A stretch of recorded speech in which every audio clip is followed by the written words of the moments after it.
வணக்கம் நண்பர்களே, welcome to movie critic channel. இன்னைக்கு நம்ம எந்த படத்தோட ரிவ்யூ பத்தி தெரிஞ்சுக்க போறோம்னா, ரீசெண்டா ஜியோ ஹாட்ஸ்டார்ல ஒரு கன்னட காமெடி ஹாரர் படமா வெளிவந்திருக்கிற ஷூ ஃப்ரம் ஷோ படத்தோட ரிவ்யூ பத்தி தான் தெரிஞ்சுக்க போறோம். இப்ப படத்தோட கதை என்ன அப்படிங்கிறத மேலோட்டமா தெரிஞ்சுக்கலாம். கர்நாடகால ஒரு சின்ன கிராமம் ஒண்ணு இருக்குது. அந்த கிராம மக்கள் ஊர்ல நல்லது நடந்தாலும் சரி, கெட்டது நடந்தாலும் சரி, எல்லாரும் ஒண்ணு சேர்ந்துதான் அந்த செயலை செய்வாங்க. ஊர்ல ரவி அண்ணா அப்படிங்கிற ஒருத்தர் இருக்கிறாரு. அவருதான் நல்லது கெட்டது எல்லாத்தையுமே தலைமை தாங்குவாரு. ஒரு நாள் ஹீரோ என்ன பண்றாருன்னா, ஒரு பொண்ணோட வீட்டை எட்டி பாக்குறாரு. இதை பார்த்த மத்தவங்க ஹீரோவை துரத்த, ஹீரோ அவங்க கிட்ட இருந்து தப்பிக்கணும் அப்படிங்கிறதுக்காக தனக்கு பேய் பிடிச்ச மாதிரி அவரு நடிக்க ஆரம்பிக்கிறாரு. இதுக்கப்புறம் ஊர் மக்கள் எல்லாருமே சேர்ந்து ஹீரோவோட உடம்புல இருக்கிற பேய் யாருடையது, அந்த பேயை விரட்ட என்னென்ன விஷயங்கள் அவங்க பண்றாங்க, கடைசியா இந்த படம் எப்படி எமோஷனலா முடியுது அப்படின்னு சொல்றதுதான் படத்தோட மீதி கதையே. இப்ப இந்த படத்தோட பாசிட்டிவ் என்ன அப்படிங்கறத தெரிஞ்சுக்கலாம்.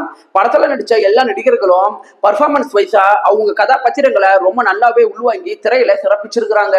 அவங்க நடிச்சிருக்கிறாங்க அப்படின்னு சொல்றதுக்கு பதிலா இயல்பா வந்துட்டு போயிருக்கிறாங்க அப்படின்னு சொல்லலாம். அந்த அளவுக்கு அவங்களுடைய கதாபாத்திரம் நல்ல உயிரோட்டமா இருக்குது. இந்த படத்தோட திரைக்கதையை பத்தி சொல்லணும்னா, காமெடி, ஹாரர், எமோஷன், ஆக்ஷன் இப்படி எல்லாம் கலந்த ஒரு கலவையா தான் இந்த படத்தோட திரைக்கதை இருக்குது. எல்லா ஜானரையுமே சரியான அளவுல திரைக்கதையில கலந்து திரைக்கதையை பல இடங்கள்ல டைரக்டர் ரசிக்க வச்சிருக்கிறாரு. இந்த படம் 2 மணி நேரம் 10 நிமிஷம் பக்கம் ரன் ஆனாலுமே ஆடியன்ஸுக்கு லேக் அப்படிங்கிற ஒரு விஷயத்த காட்டாத அளவுக்கு திரைக்கதை நல்ல என்கேஜிங்காவே இருக்குது. இந்த படத்துல வர காமெடி காட்சிகள் பல இடங்கள்ல படத்துக்கு நல்லாவே கை கொடுத்துருக்குது.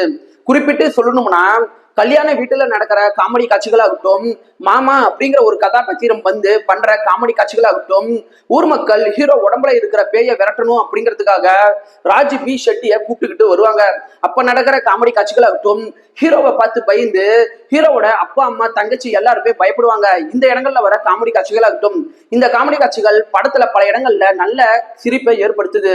படத்தோட ஃபர்ஸ்ட் ஆஃப் காமெடி அப்படிங்கிற ஒரு விஷயத்துல மூவ் ஆனாலுமே செகண்ட் ஹாஃப்குள்ள நீங்க வந்ததுக்கு அப்புறம் படம் எமோஷன் அப்படிங்கிற ஒரு பாதையில மூவ் ஆக ஆரம்பிச்சிருது. காமெடியில இருந்து திரைக்கதைய இவங்க எமோஷனுக்கு மாத்தின விதம் ரைட்டிங்ல நல்லாவே இருக்குது. படத்தோட செகண்ட் ஹாஃப்ல வர எமோஷன் காட்சிகள் நல்ல ஒரு எமோஷன் கனெக்டை ஏற்படுத்துது. எனக்கு பர்சனலா பாத்தீங்கன்னா படத்தோட கிளைமேக்ஸ் காட்சிகள் நல்லாவே பிடிச்சிருக்குது. இப்ப இந்த படத்தோட நெகட்டிவ் என்ன அப்படிங்கறத தெரிஞ்சுக்கலாம்.